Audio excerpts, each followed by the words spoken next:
بسم اللہ الرحمن الرحیم، اللہم صلی علی محمد وعلی آل محمد۔ السلام علیکم ناظرین، میں ہوں آپ کا میزبان خالد شمیل اور آپ دیکھ رہے ہیں میرا یوٹیوب چینل۔ ناظرین، دو تین بڑی اہم خبریں جن پہ ہم بات چیت کریں گے، لیکن ایک بہت عام سی چھوٹی سی اسلام آباد ہائی کورٹ کی خبر ہے، لیکن پاکستان کے نظام عدل، نظام احتساب اور جو کرپشن کے حوالے سے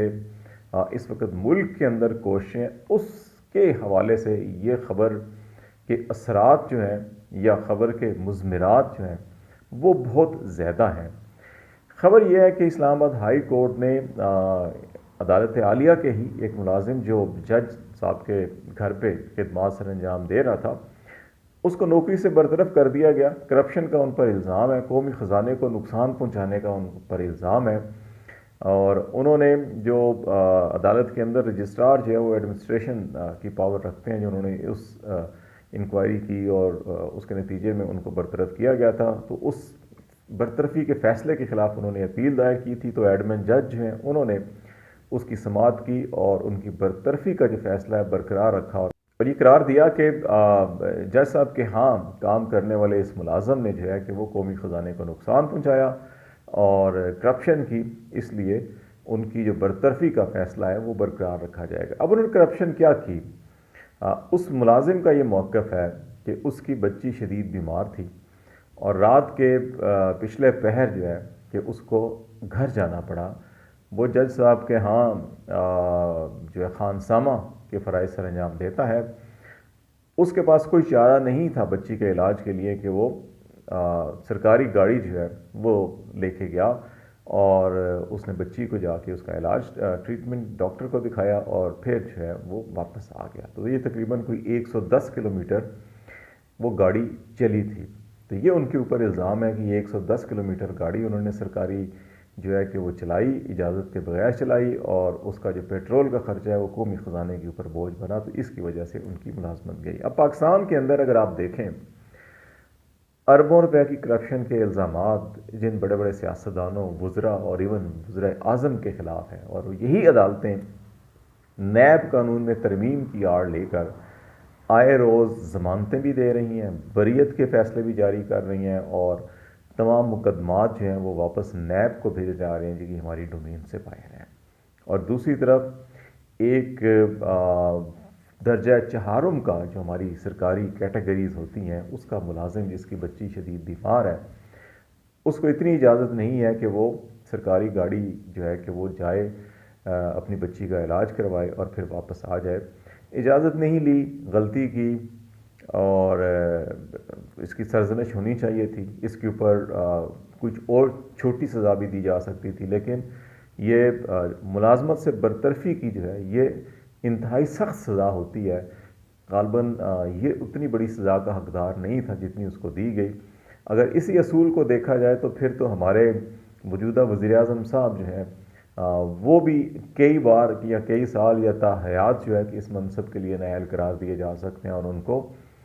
برطرف کیا جا سکتا ہے اسی قسم کی کرپشن کے الزامات میں، لیکن شاید ہماری جو نظام عدل ہے، نظام انصاف ہے، جو نظام احتساب ہے، یا جو ہمارے قوانین ہیں، اس کے اندر جو امتیاز ہے وہ بڑا واضح دیکھا جا سکتا ہے کہ کس طرح سے یہ نظام سارا کا سارا جو ہے کہ وہ غریبوں کی جو ہے وہ استحصال کر رہے ہیں۔ تو اس کے اوپر میرا خیال ہے کہ ہمیں سب کو فوکس کرنا ہوگا، اور اسلامی اور شرعی معاشرے کے اندر تو یہ کہا جاتا ہے کہ اگر کسی کے گھر میں کھانے کو نہیں اور وہ مجبوری میں اگر چوری کرتا ہے تو اس کے ہاتھ نہیں کاٹنے چاہیے، بلکہ اس معاشرے کی ان ناانصافیوں کو یا عدم توازن جو پالیسیز ہیں ان کے ذمہ داران کو سزا دینی چاہیے کہ کس طرح یہ ہوا کہ معاشرے کے اندر ایک بھوک اور افلاس کو ختم کرنے کے لیے جو ہے کہ اگر کوئی مجبور ہو رہا ہے جرائم کرنے کو، لیکن یہ اصلاحی معاشروں میں ہوتے ہیں۔ بدقسمتی سے ہمارا معاشرہ جو ہے وہ اصلاحی معاشروں میں نہیں بلکہ کسی اور طرف جا رہا ہے، تو اس کو ہمیں سب کو دیکھنے کی ضرورت ہوگی۔ دوسرا بڑا معاملہ اسی حوالے سے جو کرپشن اور اکاؤنٹیبلٹی کا معاملہ ہے، بہت نئی سے نئی ڈیولپمنٹ سامنے آ رہی ہیں، اور اس میں عمران خان پہ حملہ کیس کے حوالے سے ویڈیو سامنے آئی، بڑی چونکا دینے والی ویڈیو ہے۔ وہی پولیس افسران جو کہتے تھے کہ انہیں نہیں معلوم کہ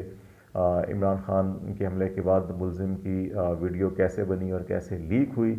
اب CCTV فوٹیج سامنے آ چکی ہے اور اس کے اندر بدقسمتی سے DIG لیول کے افسر DPO خود جو ہے وہ ویڈیو بنوا رہے ہیں اور پھر وہ کیمرہ فوری طور کے اوپر لیتے ہیں. لیکن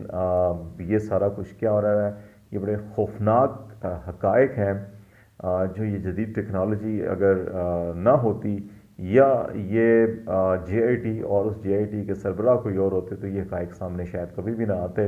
اور صرف وہی رٹا رٹایا سبق جو ہے کہ پوری قوم کو سنانے کی کوشش کی جاتی جو سنایا جا رہا تھا. تو اس سے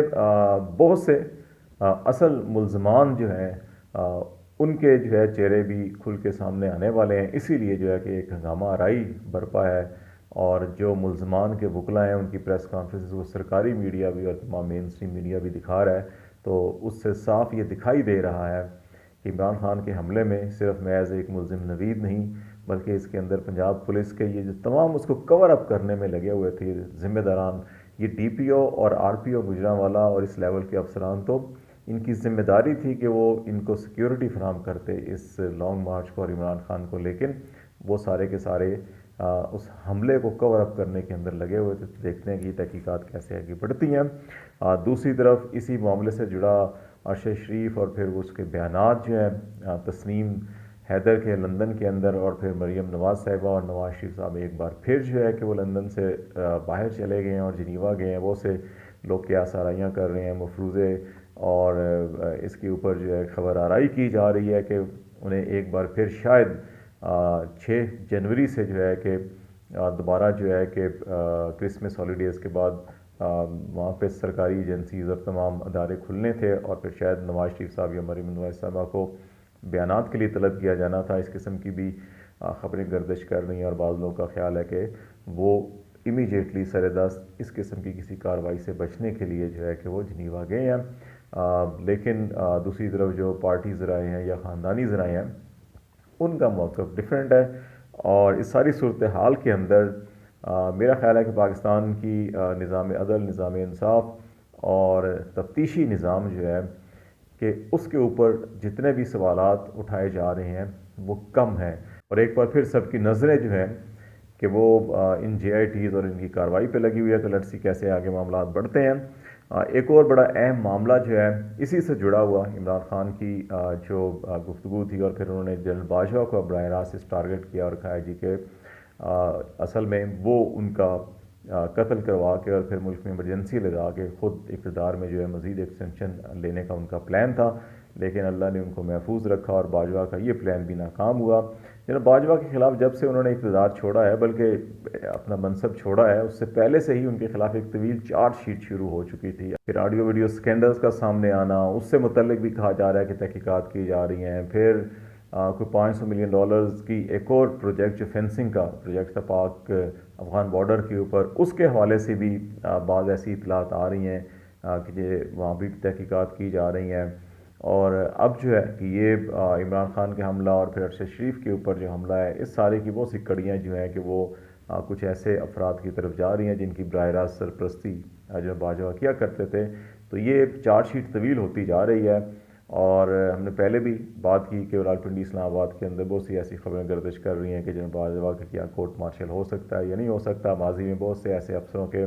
آفٹر ریٹائرمنٹ بھی کورٹ مارشل ہوئے ہیں. تو بہت سے لوگوں کا خیال ہے کہ جنرل باجوہ کو بھی ایک بار پھر شاید اس قسم کے حالات کا سامنا کرنا پڑے گا. لیکن دوسری طرف جنرل عاصم منیر جو ہے وہ ایک معاشی اور مالی جو ہے سفارتکاری کے حوالے سے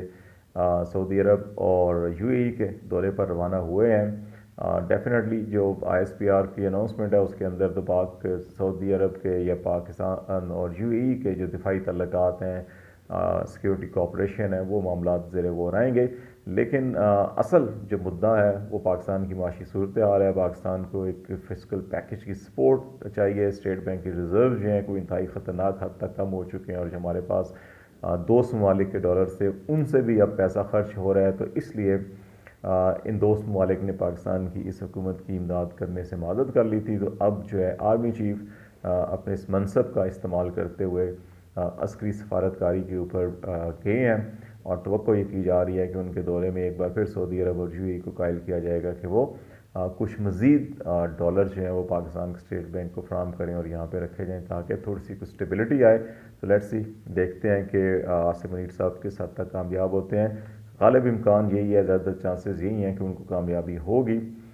لیکن اس کامیابی کتنی دیر پا ہوگی اور اس کے پھر پاکستان کی معیشت کے اوپر دیگر جو ایلیمنٹ ہیں اس کے اوپر بھی کیا حکومت کام کرے گی، یا صرف محض جو ہے کسی قسم کے ہم کشکول لیے پھرتے رہیں گے، یا اپنے آرمی چیف کو سپہ سالار کو مختلف ممالک میں بھیجتے رہیں گے کشکول دے کر. یہ پالیسی بدلے گی یا نہیں بدلے گی، اس حوالے سے ہم آپ کو جو بھی صورتحال ہوگی اپڈیٹ کرتے رہیں گے. فی الحال خالد جمیل کو اجازت دیجیے. اللہ حافظ.